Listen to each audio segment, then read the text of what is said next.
I let my sister use my credit to get a car so she could take her kids to school.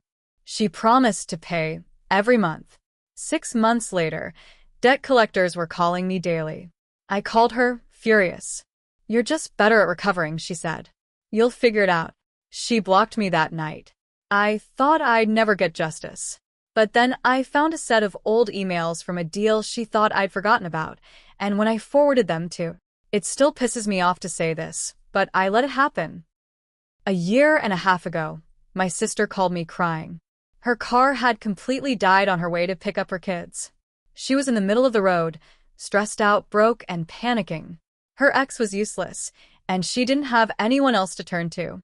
"I just need a small loan or help getting a car," she said. "I'll make the payments." "You know I will."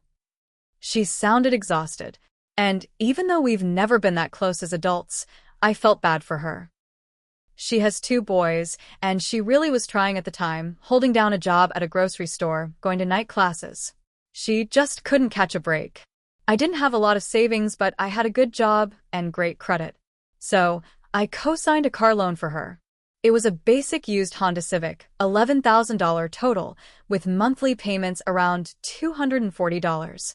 I remember sitting at the dealership with her while she filled out the paperwork.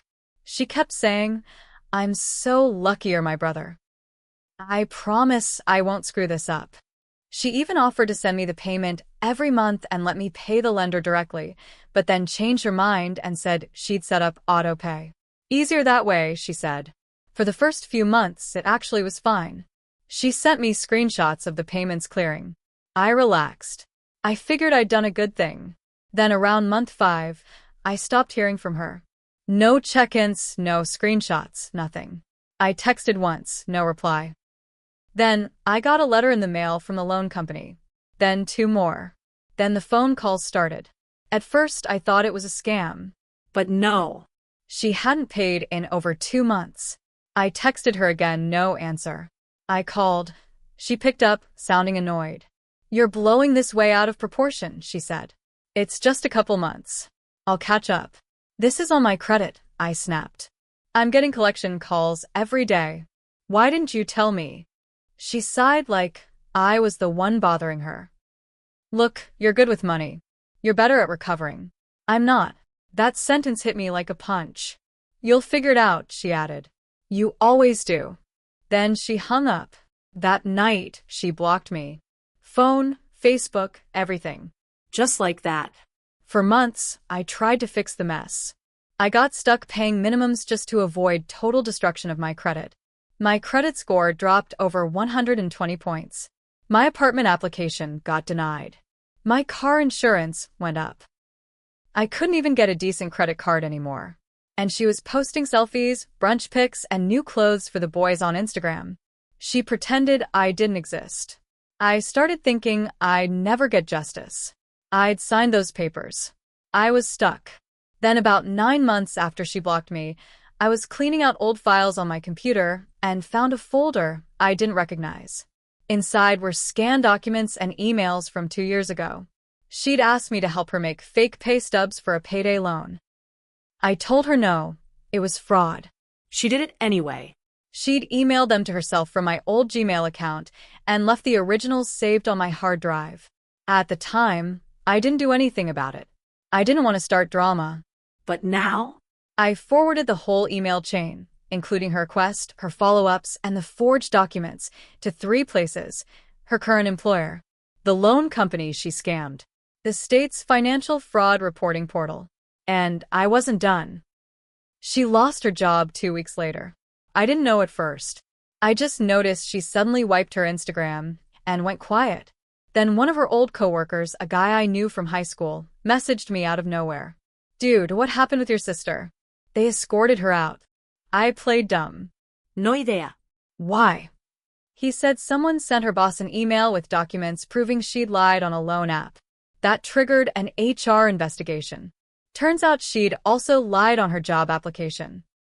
The job she'd had for almost a year? Gone. Just like that. I waited for her to call me.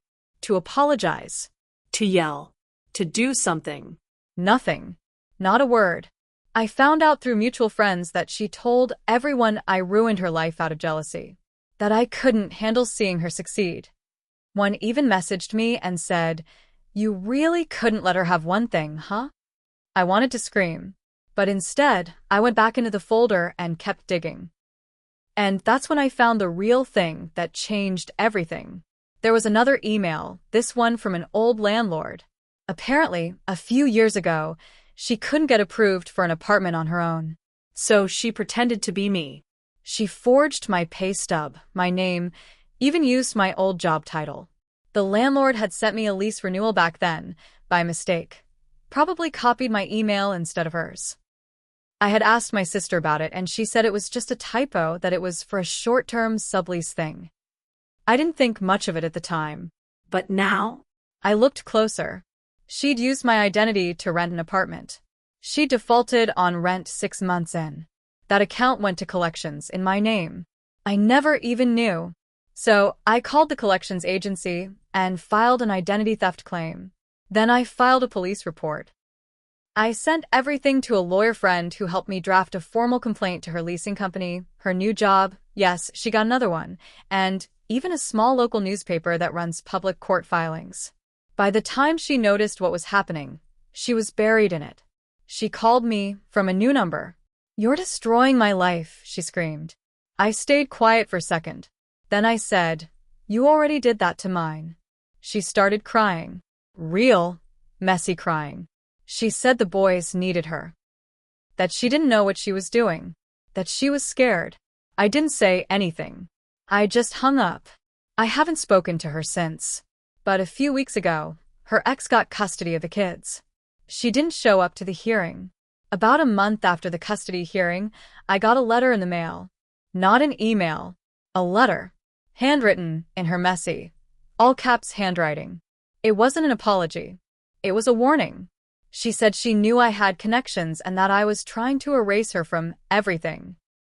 She accused me of manipulating the courts, of turning people against her. She ended the letter with something that chilled me more than anything else she'd done. "You think you're safe because you're quiet. But I know things too." That's when I realized she wasn't done. A few days later, I got a notice from the DMV. Someone had tried to change the address on my license. I had to go down in person to fix it. The clerk said someone had come in with my name, my date of birth, even my old insurance card. They almost succeeded. I filed another report. Froze my credit. Put fraud alerts on everything. Then I got a call from a bank I'd never used. They wanted to confirm a recent application for a personal loan, $15,000, under my name. She was trying to do it again. This time, I went full legal. I gave everything, the emails, the forged lease, the new bank attempt, even the DMV records, to a fraud investigator through my lawyer friend. He said it wasn't just petty family drama anymore. It was criminal. They started building a case. Meanwhile, I heard through a mutual cousin that she was living in someone's garage. No job. No car. No custody. Just her and the mess she made. And the worst part? She still blamed me. She told people I was obsessed, that I was out to destroy her because I couldn't let go of the past. But the truth was, I wasn't the one holding on. She was. She was clinging to this fantasy where I'd always bail her out, where I'd always be the responsible one cleaning up behind her. She didn't think I'd ever fight back. I still check my credit every week, like she might show up there again. And sometimes, when the phone rings from an unknown number, I wait for that voice, her voice, ready to lie, to beg, or to threaten. She used to be my sister. Now, she's just a problem I have to keep out of my life. But the thing that keeps me up at night isn't the debt or the damage. It's knowing that she still doesn't think she did anything wrong.